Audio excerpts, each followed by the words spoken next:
What's even more interesting is how Whoopi Goldberg, someone who is worth tens of millions of dollars, views herself as a working class American. Let's take a look. Yeah, you work for a living, but you're not a working class American. There's a difference. Yeah, totally. Yeah, it's just, look, my point is, you don't understand what it's like to be a struggling American who's concerned about their financial stability. I work for a living. If I had all the money in the world, I would not be here. Okay? So I'm a working person.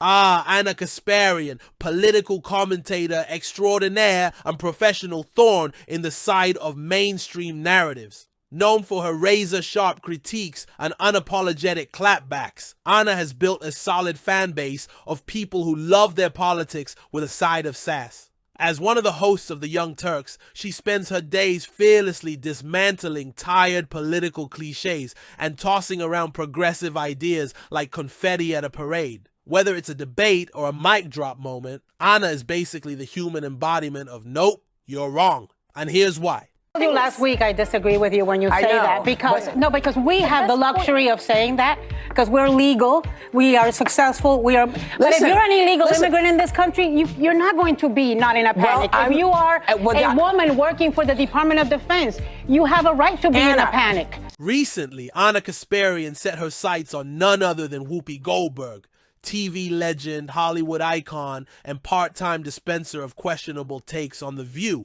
Why? Because Whoopi's latest remarks apparently screamed, "I have no idea what life is like outside my Beverly Hills bubble." According to Kasparian, it was yet another shining example of how out of touch the media elite are when it comes to, you know, the little things, like paying rent or affording groceries without auctioning a kidney. Classic Whoopi, living her best to have a personal chef life while trying to comment on the working class. There were millions and millions of people that felt heard, and that's what I'm trying to lock into. It won't change my stance, or maybe it will. I'm open to someone trying to convince me. That Donald Trump is good for people? If that's what you're hearing, you're missing my whole point. I appreciate that people are having a hard time. Me too. Yeah.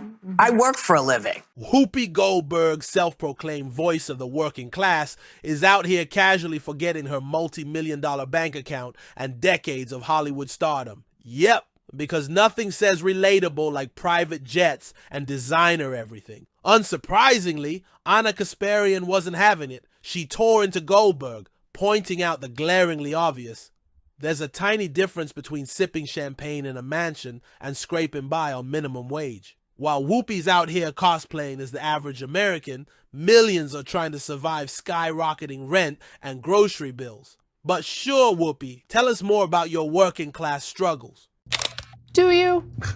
All right, well, the ladies of The View are still trying to figure out what went wrong in the presidential election, with some still rejecting the idea that Democrats abandoning working class Americans certainly did not help their cause. Definitely hurt them in this election. What's even more interesting is how Whoopi Goldberg, someone who is worth tens of millions of dollars, views herself as a working class American. Let's take a look. To Anna Kasparian, Whoopi Goldberg's claim that she works for a living wasn't just tone deaf. It was the equivalent of someone with a private chef saying they totally get your struggle with instant noodles. Sure, Whoopi's had a legendary career, and no one's denying she's worked hard, but let's not pretend she's clocking in for a double shift at the diner. Kasparian didn't pull any punches, calling Goldberg's attempt to align herself with everyday Americans not just misleading, but downright insulting. Because nothing screams in touch like trying to relate to financial struggles while probably deciding which vacation villa to visit next. You know, and my great-granddaughter has to be fed by her family. I know it's hard out there, but I also know that there are a lot of things that we just said, no, I'm just gonna go this way. Right. And a lot of that is also what happened. I love what she did, yay. Whoopi Goldberg on The View decided to drop the bombshell that she works for a living and totally gets what it's like to struggle. She acknowledged that times are tough, thanks Captain Obvious, and then, in the same breath, implied she's one of the folks barely scraping by. Oh, and get this, she claimed if she had all the money in the world, she wouldn't even be working. Yeah, because apparently her millions of dollars don't count as all the money. Groundbreaking logic, Whoopi. Yeah. Who say this is what's bothering me. But the thing that's bothering everybody should not be the thing that puts 85% of other people in danger. Yeah. I think that's what we're saying. Anna Kasparian wasn't about to let that slide. She bluntly pointed out the obvious. You can't call yourself working class when you've got multi-million-dollar homes and financial security most people can only dream of. The mic dropped. Kasparian's critique hit hard, exposing the hilariously out-of-touch nature of Goldberg's comments. It's like the media elite's favorite pastime is pretending to understand struggles they've never actually experienced. I think the 60% of Americans who are living paycheck to paycheck already feel that they have been in danger. Yeah. So, but she knows, Anna. Right, she knows. right. Now, look, does she work for a living? Yeah, she does. She's a talk show host. That's Goldberg's attempt to position herself as relatable? Yeah, not flying. Kasparian argued it's downright insulting to suggest that hosting a cushy talk show is comparable to living paycheck to paycheck. Sure, Whoopi works, but let's not pretend her version of hard work involves hustling to make rent or choosing between groceries and gas. Spoiler alert, it doesn't.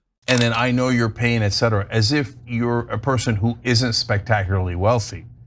You have to at least acknowledge, look guys, I get it. I'm wealthy and I used to be poor, but I haven't been poor in a long, long time. But here's the ways that I could relate. Just be honest about it, no problem, right? But when you make it seem like you're barely getting by and you're worried about feeding your grandkids. Come on. Come on. No, she made it seem like she's struggling and that she has no choice but to, really pick herself up every day and just head over to work, and it's like a lot of manual labor. Like the way she carried herself in that segment was ridiculous. And look, we don't know. Let's talk about that work Whoopi does. Hosting a talk show surrounded by producers, assistants, and probably a personal coffee runner is not the same as manual labor or service jobs that millions rely on to survive.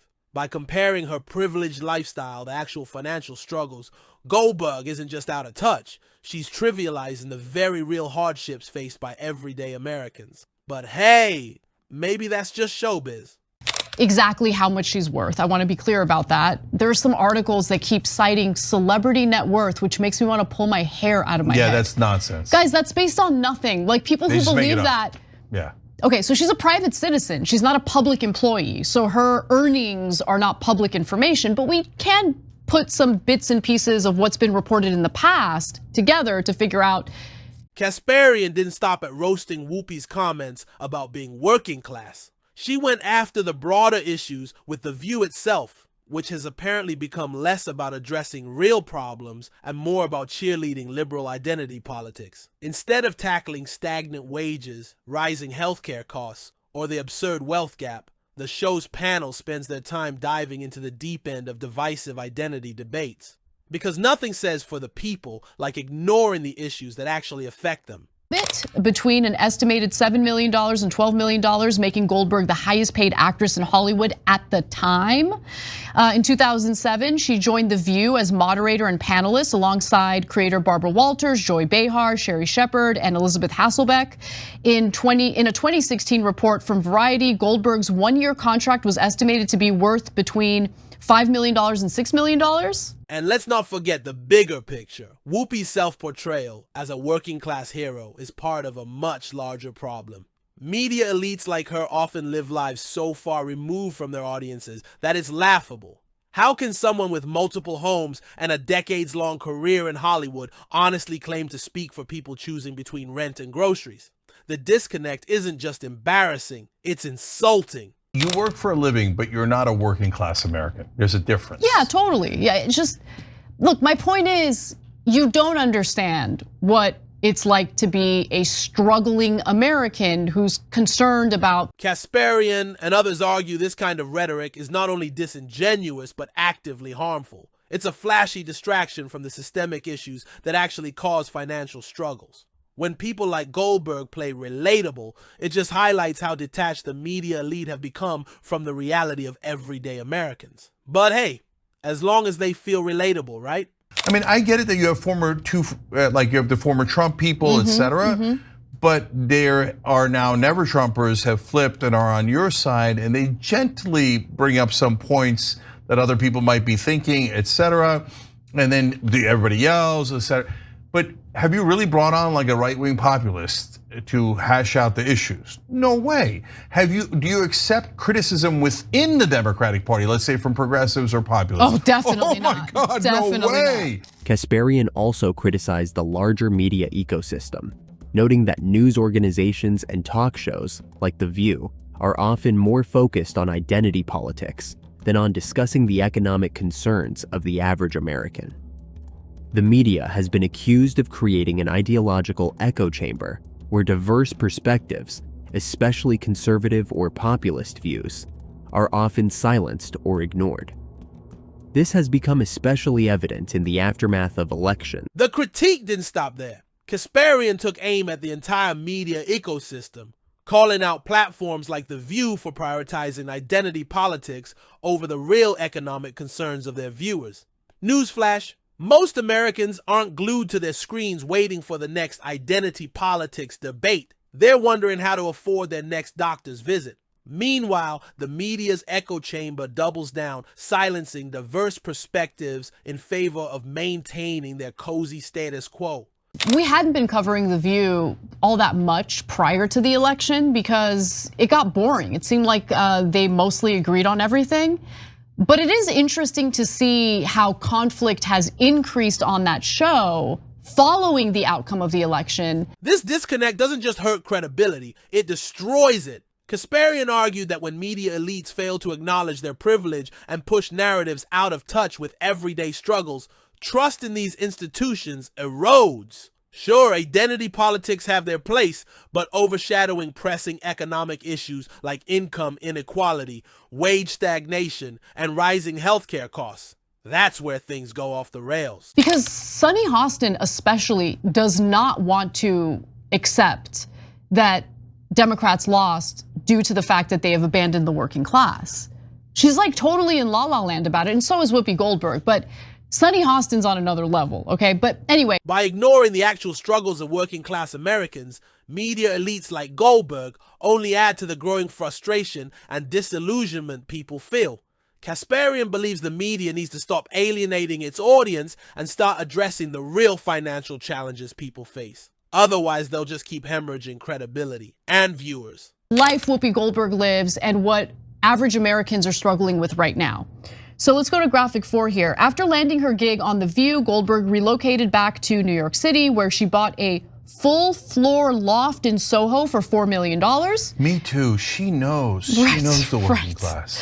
She sold the 2-bedroom apartment in 2010 during the economic crash, of course, for just under $3 million, so she lost there. But in a search for more privacy, she moved to the New Jersey suburbs, purchasing a $2.8 million mansion in the gated community. Okay, so that's— in New Jersey, $2.8 million will buy you a castle. In the end, Ana Kasparian's takedown of Whoopi Goldberg underscores a much bigger issue: the yawning chasm between wealthy media elites and the working class public they claim to understand. But hey, what do you think? Is Kasparian right on the money, or was Goldberg's comment just misunderstood? Drop your thoughts in the comments, smash that like button, and don't forget to subscribe for more spicy takes. See you in the next video.